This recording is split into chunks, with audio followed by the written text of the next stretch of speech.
While Donald Trump has upended the Canada-U.S. trade relationship with his talk of punitive tariffs, he's also surprising many international leaders with talk of expelling Palestinians from Gaza and the U.S. taking over that territory.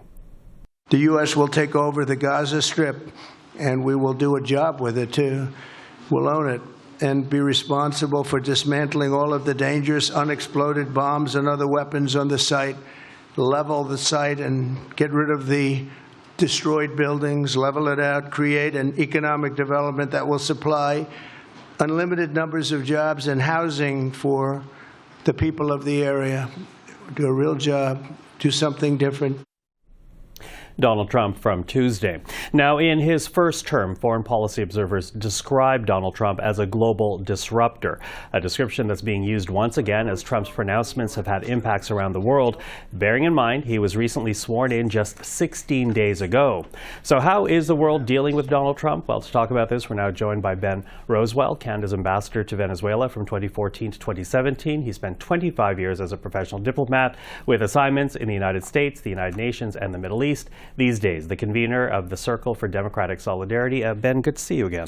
Nice to be back. Thank you very much. So, we know Donald Trump's proclamations have had these destabilizing effects in Ottawa, Mexico City, just to name a couple. And now here we have him wading into Gaza.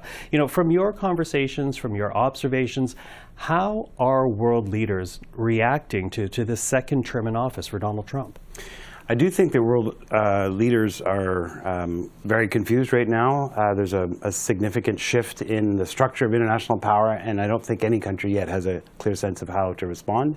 I think the moment we're in is best described in comparison to 1989, when one of the superpowers of the world, which had its own sort of system of rules and institutions, defected from that order. The Soviet Union just sort of gave up on the socialist bloc in 1989, and that changed everything. In this case, the United States is giving up on the liberal international order. Which it created post-World War II. Which it created, just the way the Soviet Union had created the socialist order. The United States created the liberal order, and now it's abandoning that order. And we're going from the system that comes with liberal rules, which is fundamentally about win-win. You trade with me, I trade with you, we both get richer. Same thing on security, we both protect each other and we're going to be both more secure, to one which is much more dog versus dog, like I'm going to take you down before you take me down. And that's such a profound shift in the way that the world is organized that I don't think any country has thought through exactly what that's going to mean, but we better hurry up and figure that out very quickly. Yeah, and as you say, a dog-eat-dog world that we're now facing. But here you also have Donald Trump not only making economic threats against Canada, but also making fun of Canadian sovereignty, calling it the 51st state, demeaning the Prime Minister by calling him the Governor of Canada. How seriously should Canadians be taking that type of language from the American president? They should be taking it very, very seriously. What it's signaling is that they no longer respect Canada as an equal. Obviously, Canada is a smaller country economically and in terms of its population, but the way that power is organized in the international system, states agree to recognize each other as equals. So you sign treaties as equals. Your signature means the same thing as mine. What he's now saying is you're no longer an equal. You are subordinate to the United States, and you will do as we say.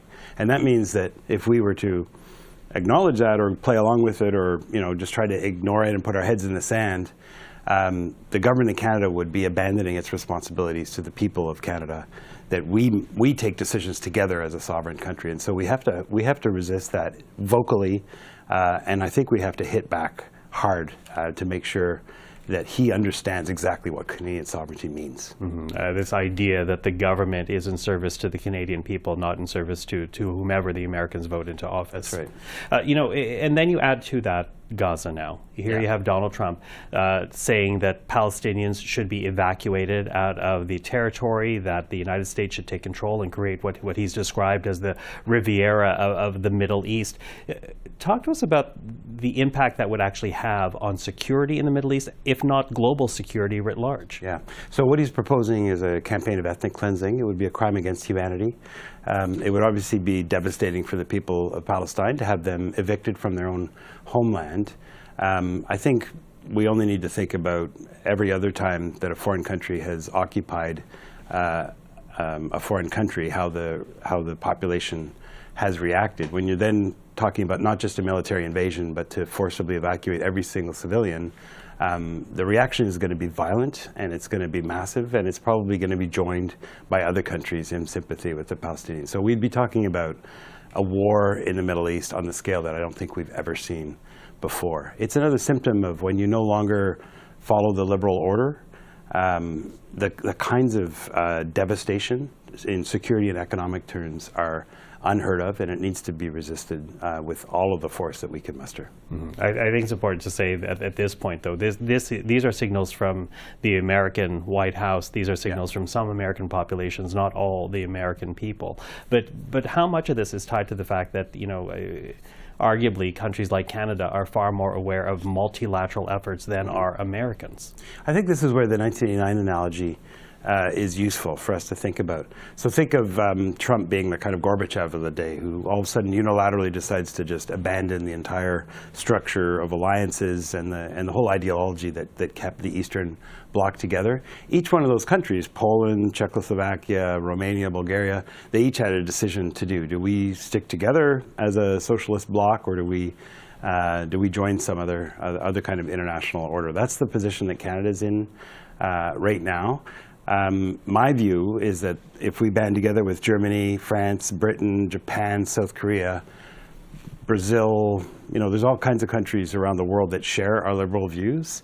And in a dog-eat-dog world, we could assemble a pack of dogs that's going to be stronger than the United States, and that would maintain the order that has provided for our security and prosperity, even while the United States defects from that. And the chances are, Gorbachev didn't last very long. The changes that he unleashed ultimately destroyed his political career and the Soviet Union itself. I think the United States is going to remain intact. It's a much stronger country.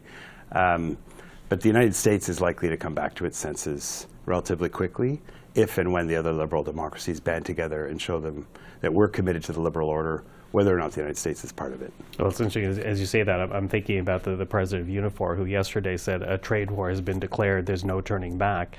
Even if the United States, as you say, comes back to its senses down the road, what should Canada be doing in terms of Trump-proofing itself? Because so much of our issue lies in the fact that we are so reliant on the United States, in that we have leaned into continentalism in terms of trade and our diplomatic relations and how we deal with the world. Well, we have a long history of having trading relations with countries that have fundamentally different political systems. So now that the United States is no longer a liberal democracy, by all means we should continue to trade with them. We're never going to be able to trust the United States while Trump is in power, so we won't be able to put too much stock in treaties or other institutions. And so that means that we rely on trade, like almost every country in the world. We're much more prosperous when we trade, and therefore we're going to have to build much deeper, much more integrated economies with other liberal democracies. And over time, we're going to have to incentivize businesses to start trading more with countries beyond the United States. We trade mostly with the United States, I think, because of the proximity and the ease of doing business. Now that there's no longer going to be an ease of doing business, we're going to have to expand. That's almost inevitably going to involve some kind of reduction in our GDP and our quality of life, while we attempt to reestablish the stability through much more diversified trade, political, economic, and military alliances. Ben, very interesting times that we live in. Thank you very much for talking to us about it. Pleasure to be here.